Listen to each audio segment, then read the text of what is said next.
prácticamente el procedimiento sigue siendo el mismo. Ya que tengo estos dos esfuerzos de Euler, ahora sí voy a hacer la revisión de mi elemento por pandeo local. Recordamos que esta condición de pandeo local se debe a que las placas que conforman nuestro elemento son muy delgadas. Puede ser que estas también sean susceptibles a sufrir un pandeo. Entonces tenemos que castigar esas resistencias que vamos a calcular por un factor que incluya esta posible aparición de pandeo en las placas, esta esbeltez que nos va a indicar si el elemento se pandea o no, de tal manera que se divide en la parte proporcional, bueno, la parte que corresponde a los elementos sin atiezar y la parte que corresponde a los elementos atiezados. Vamos a hacer la revisión del pandeo local en los patines, que son los elementos no atiezados, para obtener el valor de QS. Para que nosotros podamos hacer la revisión de este pandeo local, tenemos que entrar a la tabla que yo les decía, era conveniente que la revisáramos en clase presencial y lleváramos la tabla impresa, con la finalidad de que ustedes revisaran en primer lugar, pues identificáramos primero si se trata de un elemento atiezado o no atiezado. Por ser los patines, ya recordamos que se trata de un elemento no atiezado. Nos tenemos que ir a estos 4 casos de nuestra tabla e identificar cuál es el que corresponde. Para nuestro caso en particular, el caso que corresponde es el número 1, donde tenemos alas de perfiles laminados. Cuando nosotros tenemos alas, imagínense pues un hombre, como lo dice, unas alas, algo que está suelto. Entonces, estamos hablando de un perfil IR, es un perfil laminado. Aquí tenemos entonces el caso que nos toca para este ejemplo. Tenemos que calcular la relación de ancho-espesor B entre T y nos dan la razón límite a la cual podemos nosotros llegar para poder calcular ese factor de QS. Vamos a tomar el valor correspondiente al caso número 1. Si revisamos el caso número 2, nos habla de alas de perfiles y soldados. No tenemos un perfil soldado, tenemos un perfil laminado, entonces el 2 no corresponde. Si nos vamos al caso número 3, nos habla de alas de perfiles de ángulos laminados, que tampoco es un ángulo. Y por último son almas de sección T. Entonces, evidentemente, el caso que nos toca para esta revisión es el del número 1 de la tabla B4-1A. Y calculamos ese límite. Ese límite es un límite que nos especifica si nuestro perfil es esbelto en cuanto a los elementos de patín, que son los no atiezados. Entonces calculamos el 0.46 de la raíz de entre F y Y, que como vemos este módulo está en función de las características de nuestro material y nos da un valor de 13.48. Con ese valor nosotros vamos a entrar a la norma. Este límite de 0.46 raíz de entre F y Y es el que nos marca con qué valores vamos a calcular QS. Aquí, si nosotros estamos en un valor menor de ese límite, tenemos un QS de 1.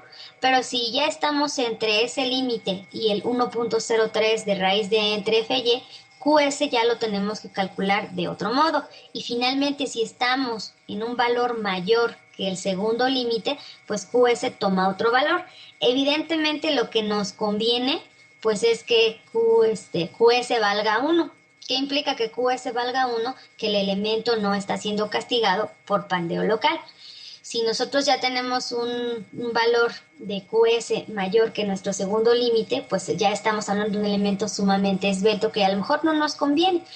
Aquí de manera gráfica, y para que sea una forma más simple de entender cómo es que están esos valores explicados, esos límites establecidos en la norma, pues los he puesto de manera horizontal, en la cual pues nosotros tenemos, como les decía, el primer límite, que es el que nos indica si nuestro elemento es esbelto. Si estamos abajo de este límite que ya calculamos de 13.48, QS vale 1. Significa que los elementos de patín no son susceptibles de pandearse. Si estamos entre ese primer límite y el de 1.03 de raíz de E entre F y Y, pues ya vamos a tener un pandeo local en los patines y tenemos que calcular el valor de QS con esta siguiente ecuación. Y finalmente, si estamos por arriba del segundo límite, pues ya el QS nos va a dar un valor mucho menor. Recuerden que el QS tiene que ser menor que la unidad, con la finalidad de que sea un castigo, es un porcentaje que le estamos quitando de resistencia a nuestro elemento. Entonces, si estuviésemos en este lugar, pues ya no nos convendría. Yo creo que ahí ya lo que nos convendría sería cambiar de perfil. Pero ¿qué pasa si, por ejemplo, yo ya no puedo cambiar de perfil? ¿Qué pasa si, por ejemplo, el cliente ya dijo, pues me adelanté y ¿qué crees? Que lo compré. Ya lo compré y ahora pues tienes que usarlo. Pero tú ya revisaste, ingeniero, que ese perfil va a sufrir un pandeo local en los patines importante. ¿Qué harían, ingenieros?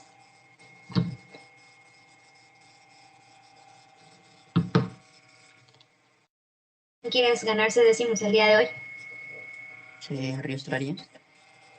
No lo puedo arrastrar porque no tengo no tengo espacio. ¿Qué puedo hacer? ¿Proponer un arreglo de contraventeos? No puedo, contraventeos son arrastramientos, no puedo poner contraventeos.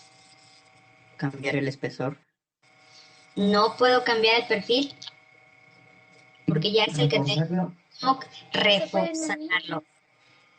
Reforzarlo, le puedo unir exactamente. No le puedo cambiar el espesor porque ya es un perfil laminado, pero dicen, pero lo puedo reforzar. Aquí me dicen que si yo estoy en este rango donde ya me rebasé el 24.8, pues QS me indica un valor, a lo mejor me va a dar hasta 0.6, o sea, bajó mucho la resistencia. ¿Qué puedo hacer? No puedo atiezar el elemento como tal, ¿verdad? Así, toda la sección, pero sí le puedo dar cierta rigidez colocándole lo que se conocen como atiesadores. Vamos también a poder, si no le puedo, si tengo la posibilidad a lo mejor de aumentarle una placa en cada elemento que me dé mayor espesor, pues yo estoy aumentando el área, pero también estoy aumentando la rigidez del elemento. Eso también puedo hacer sin tener que colocar un arrastramiento o un contraventeo, porque a lo mejor eso me va a ocupar muchísimo más espacio. Entonces tenemos que buscar soluciones. Aquí, pues como ya nos dicen, propone este perfil en particular, tengo que usarlo, pero si tuviese alguna condición en la que ya no puedo hacer cambio de perfil, pues tengo que ver cómo puedo solucionarlo. No me puedo quedar nada más, pues no pasa o castígalo así. No, vamos a buscar la manera de reforzarlo. Entonces, en esta gráfica podemos ver que calculamos sin problema ese factor de reducción en los patines de la siguiente manera. Ya tenemos el límite. Ahora, vamos a calcular nuestra relación de esbeltez. Cuando nosotros revisamos patines, y esto es sumamente importante, estamos asumiendo que están unidos de la parte central y que se pueden elevar en los extremos, es donde se pueden pandear. De tal manera que nosotros en realidad lo que vamos a revisar es la mitad de nuestro patín.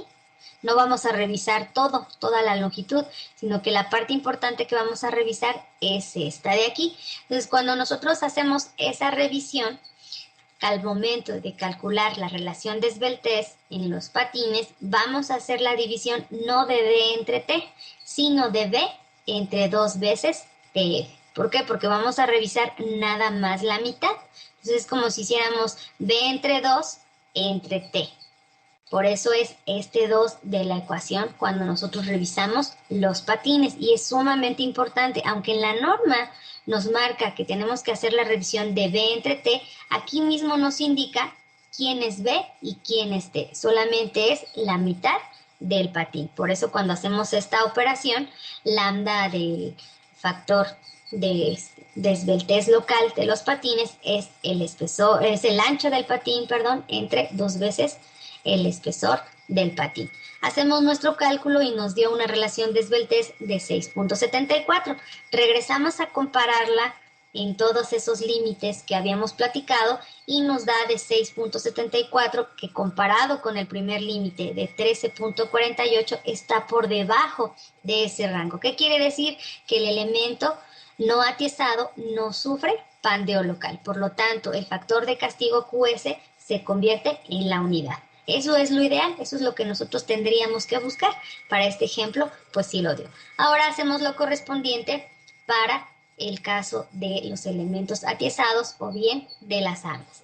Nuevamente, nos toca el mismo caso. Tenemos que calcular el factor de reducción QA para este elemento. Nosotros ahora nos vamos a la revisión de esta tabla y nos establece que corresponde también otra vez el caso B41A. Tenemos el límite ahora de 1.49 raíz de entre FY para calcular QA como 1 si está por debajo de ese límite, o QA con el área efectiva entre el área si está por arriba de ese límite. Tenemos también estas ecuaciones que están aquí en forma horizontal, en forma lineal, están estipuladas en la norma nada más así como vienen aquí. Aquí se las especifique tal cual vienen en la norma, pero yo se las pongo en forma gráfica para que ustedes visualicen qué implica que yo esté dentro de esos límites, ¿verdad? Que yo tengo un valor estandarizado al cual me marcan como valor en donde cambia el comportamiento del material. En este caso se pandea a la izquierda, no se pandea a la izquierda y se pandea a la derecha. Entonces, es más fácil muchas veces visualizarlo así de modo horizontal, pero todas estas ecuaciones son las que ustedes ya resumieron en su norma. Entonces, revisamos en este elemento y aquí, para este caso en particular, nos toca el caso 5 de la tabla B41A. Ya no la puse, pero estamos hablando de elementos atiesados y vemos los límites. Aquí no hay problema para calcular la relación de esbeltez. Nosotros vamos a calcular la longitud del alma entre el espesor del alma. Recordando que la longitud del alma pues es la diferencia que vamos a tener entre el peralte total del perfil menos 2 veces el espesor de los patines, es decir, únicamente de patín, de la parte del lecho inferior de patín al lecho inferior de patín, lo que tenemos como interno. Por eso este peralte que tenemos aquí como H es de 240 milímetros, es menor que el peralte total de nuestro perfil. Hacemos aquí no tenemos que dividirlo entre dos, aquí es nada más una sola placa, entonces es H entre TW y calculamos el lambda de 17.14, revisamos con el límite de 35.87 y entonces QA es de 1. ¿Por qué? Porque es menor que lambda. Si tuviese un valor mayor que el de 35.87, tendríamos que calcular el área efectiva. Y esa área efectiva pues está en función también de los límites que mencionamos en la clase pasada para calcular el ancho efectivo de mi alma. En este caso pues no resultó así. Nos dan entonces valores de QA y QS igual a 1. ¿Qué significa? Que significa que ninguna de las placas que conforman la sección transversal de mi perfil son susceptibles de pandearse. Por lo tanto, no va a haber un castigo a las resistencias a flexión y a flexotorsión por pandeo local. Entonces, como ya sé que no hay castigo, ahora sí ya las puedo calcular. Teníamos una relación de esbeltez que fue la máxima en YEG de 51.15, ya calculamos el esfuerzo de Euler por pandeo flexionante y ya nada más nos falta identificar con cuál de las dos ecuaciones calculamos el esfuerzo crítico. Si nosotros estamos en el rango inelástico, tenemos la primera ecuación, la E32, y si estamos en el rango elástico, la E33. Para ello, vamos a calcular entonces el límite de la relación de esbeltez de 4.71 raíz de E entre F y. Nos da de 113.4. Como estamos en este límite, nosotros pertenecemos al rango inelástico porque tenemos una relación de esbeltez de 51.15. Entonces calculamos sin problema nuestro esfuerzo crítico, ya tenemos el esfuerzo de Euler, calculamos el esfuerzo crítico y con ese esfuerzo crítico multiplicamos por el factor de reducción y el área global de mi perfil y obtengo la resistencia nominal por pandeo flexionante. ¿Dudas hasta aquí, chicos?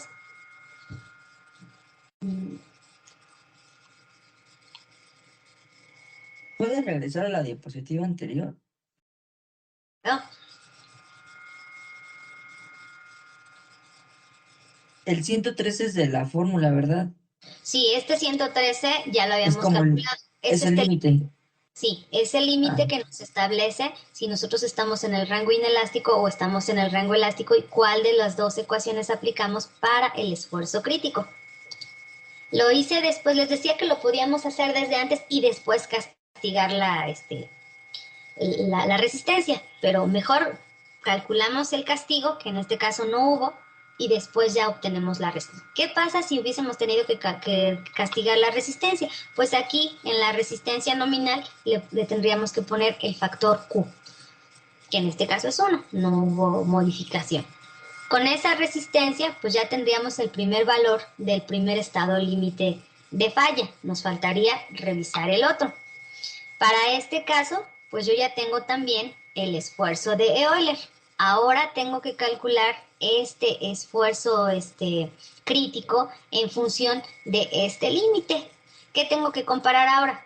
Bueno, en el caso del esfuerzo de pandeo por flexión, voy a regresar tantito, tengo que comparar la relación de esbeltez con este límite para ver dónde me encuentro.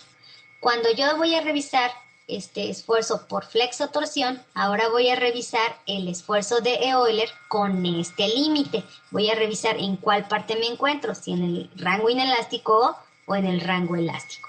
Entonces, calculo mi límite y verifico con cuál de las dos ecuaciones voy a calcular mi resistencia por flexotorsión. Entonces, de manera vertical, pues me dice que si yo estoy en este límite del 0.44 FY por debajo de él, estoy en el rango elástico. Y si estoy por arriba, estoy en el rango inelástico. Calculamos el valor de ese límite y lo comparamos con nuestro esfuerzo FE de Euler que ya habíamos calculado en pasos anteriores, y eso establece que nosotros estamos en el rango inelástico y calculamos sin problema nuestro esfuerzo crítico, y con el esfuerzo crítico calculamos la resistencia nominal por flexotorsión. Recuerden que este ejemplo yo lo estoy haciendo únicamente por factores de carga y resistencia. De tarea, ustedes en el ejemplo que les voy a dejar de tarea, ustedes lo van a hacer por los dos criterios. ¿Qué implica eso? Bueno, que aquí le quiten el valor de este phi y obtengan primero la resistencia nominal y después apliquen los valores de factores de seguridad correspondientes a el método ASD. Nada más. El procedimiento es exactamente el mismo. Luego, cuando ya tenemos estas dos resistencias, nosotros tenemos que elegir una de las dos. ¿Cuál vamos a elegir, chicos? Aquí ya se las puse. Cuando nosotros revisamos columnas, en este caso dijimos que son tres los estados límite de falla que vamos a revisar: pandeo flexionante, flexotorsionante y pandeo local. Lo que nosotros vamos a tener como resultado es entonces dos resistencias nominales. Implícitamente aquí ya está incluido la revisión del pandeo local, porque ya dijimos que vale 1, no hay castigo. Si hubiese un castigo, estas dos resistencias ya se hubieran visto disminuidas por ese factor. Entonces, con esos dos resultados vamos a escoger aquel valor que sea el menor. ¿Por qué el menor? Porque si, por ejemplo, yo aplico una carga de 4186.2 kilonewtons, voy a tener un elemento que puede resistir flexotorsión. Pero si yo aumento la carga a de 4665.7, puede resistir flexión, pero no puede resistir flexotorsión. Ya falló antes por flexotorsión. Entonces vamos a elegir de las dos resistencias